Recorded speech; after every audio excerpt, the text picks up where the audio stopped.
Hello बच्चों, welcome to RJ classes. आज मैं फिर से class 9 chapter number 1 number system का एक क्वेश्चन लेकर आया हूँ। रैशनलाइजेशन वाला ये, पर इसमें हमें वैल्यू निकालनी है ए और बी की। चलो हम इस क्वेश्चन को डिस्कस करते हैं, क्वेश्चन कैसे होगा। ठीक है, तो सबसे पहले हमारे देखो कि हमारे पास क्वेश्चन क्या है। हमारे पास क्वेश्चन जो है वो 5 + 3 टाइम √3 है ना। और 7 + 4 √3 इसके डिनोमिनेटर में। अगर डिनोमिनेटर में रूट की वैल्यू आ जाए तो हमें क्या करना होता है, रैशनलाइजेशन। कोई सा भी क्वेश्चन आ जाएगा डिनोमिनेटर में अगर रूट की वैल्यू देखने को मिल जाए तो आपको सिंपली क्या करना है, उसको रैशनलाइज करना है ना।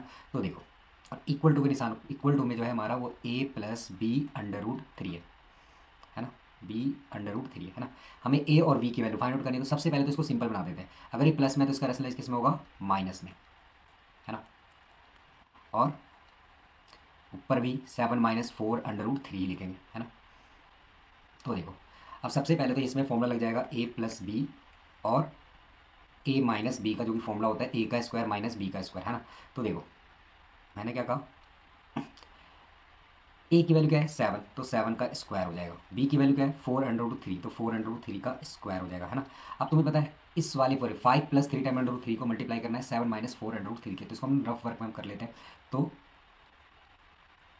क्या है, हमें क्या मल्टीप्लाई करना है, 5 + 3 टाइम √3 को जो हमें मल्टीप्लाई करना है वो किससे करना है, 7 - 4 √3 से मल्टीप्लाई करना है। ठीक है, तो चलो, तो मैंने क्या बोला, इस वाले 5 को इस पूरी वैल्यू से मल्टीप्लाई कर दो पहले। तो 5 को हम 7 - 4 √3 से मल्टीप्लाई कर देंगे। अब जो ये 3 टाइम √3 है, इसको भी पूरी वैल्यू 7 - 4 √3 से एक बार मल्टीप्लाई कर दो, है ना। ये 5 भी इससे मल्टीप्लाई होगा और 3 टाइम √3 भी इससे मल्टीप्लाई होगा, है ना।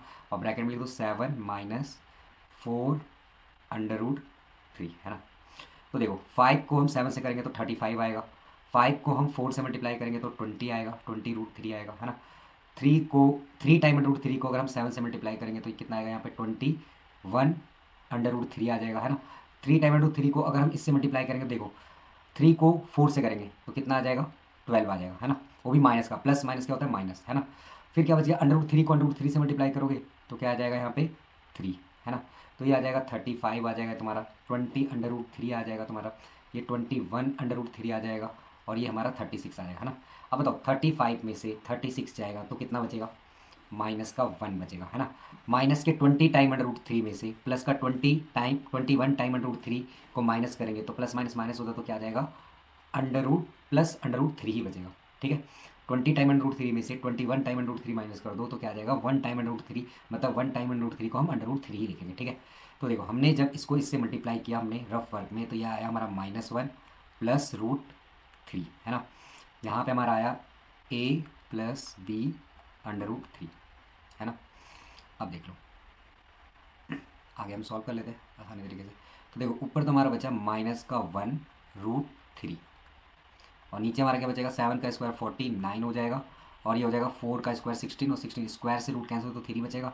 तो 16 3 से कितना होता है 48, इक्वल टू में क्या लगा दो, हमारे पास a + b√3 था। ठीक है, तो बताओ 49 में से 48 गया तो 1 बचेगा, मतलब 1 से इसे डिवाइड करेंगे तो वैल्यू सेम टू सेम ऐसे ही लिखी चली जाएगी, है ना। तो यहाँ पे a आ जाएगा, b√3 आ जाएगा, है ना। तो a की वैल्यू कितनी आ जाएगी, a की वैल्यू आ जाएगी -1, और b की वैल्यू क्या होगी, ये जो b√3 है ना, ये पूरी वैल्यू इस वाली पूरी वैल्यू के इक्वल होगी। ठीक है, तो मतलब b√3 है वो पूरी वैल्यू √3 के बराबर होगा। √3 से √3 का कैंसिल कर दो तो b की वैल्यू आ जाएगी 1। ये है हमारा सॉल्यूशन। √11 माइनस √7 अपॉन में √11 प्लस √7, और हमें इक्वल टू में दे रखा है a - b√77। तो चलो इस वाले क्वेश्चन को हम सॉल्व करते हैं। जो कि क्वेश्चन है हमारा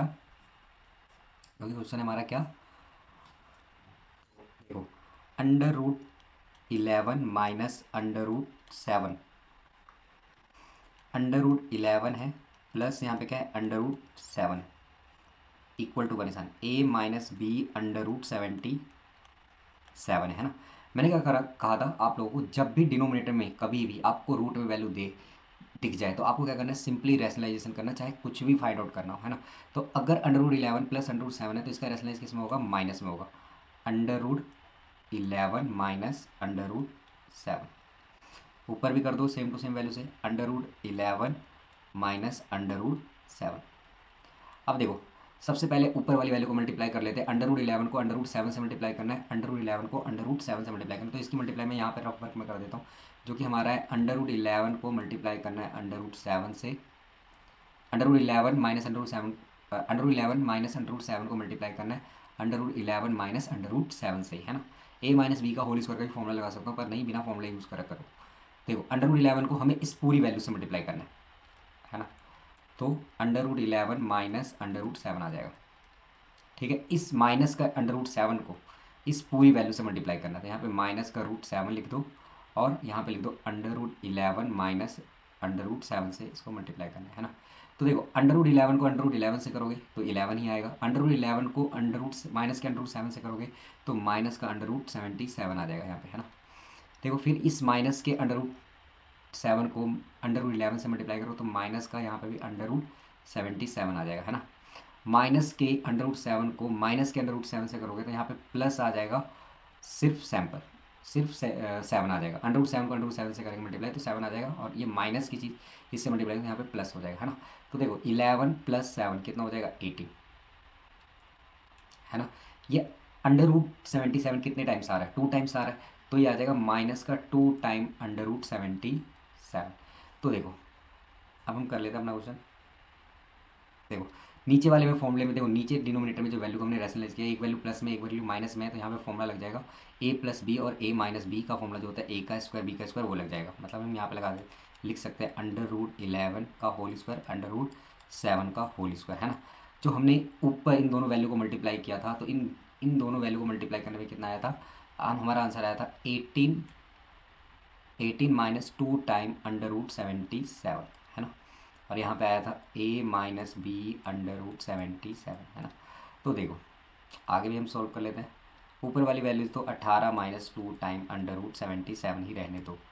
बताओ अगर स्क्वायर से रूट कैंसिल हो जाएगा तो 11 हो जाएगा यहाँ पे, और स्क्वायर से रूट कैंसिल हो जाएगा तो ये सिंपल 7 हो जाएगा यहाँ पे। सिंपली यहाँ पे लिख दो a - b अंडर रूट 77, है ना। अब आगे इसको डिस्कस कर लेते हैं। देखो तो बताओ यहाँ तो बचा हमारा 18 - 2 टाइम अंडर रूट 77, और नीचे बताओ अगर 11 में से 7 जाएगा तो कितना बचेगा, बताओ आप। 4 बचेगा, है ना। और यहाँ पे क्या लिख सकते हो a - b अंडर रूट 77, है ना।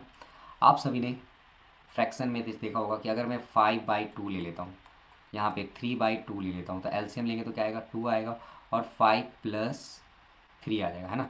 अगर बेस सेम हो तो बेस एलसीएम 2 ही रहता है, ऊपर वाली value as it is plus हो जाती है। तो क्या मैं इसको अगर मैं दोबारा से अगर ऐसे लिखना चाहूँ इस वे में तो लिख सकता हूँ, मैं इसको मैं ऐसे लिख सकते हैं 5/2 और 3/2 ऐसे करके, है ना।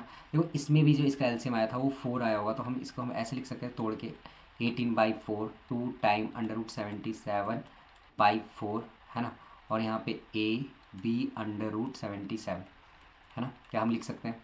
तो देखो a की वैल्यू जो होगी वो हमारे इसके बराबर होगी, मतलब a की वैल्यू आ जाएगी 18/4, ये 4 है, ठीक है। और b की वैल्यू में जो है ना, ये पूरी b की वैल्यू जो है ना माइनस का b अंडर रूट 77 जो होगा वो किसके बराबर होगा, इस पूरी वैल्यू के बराबर होगा, है।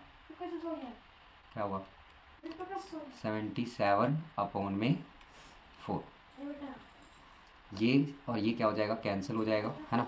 तो माइनस से माइनस कैंसिल हो जाएगा, तो b की वैल्यू जो आ जाएगी वो 2/4 आ जाएगी। इसको 1/2 भी लिख सकते हैं, ठीक है। तो ये हमारा आंसर है।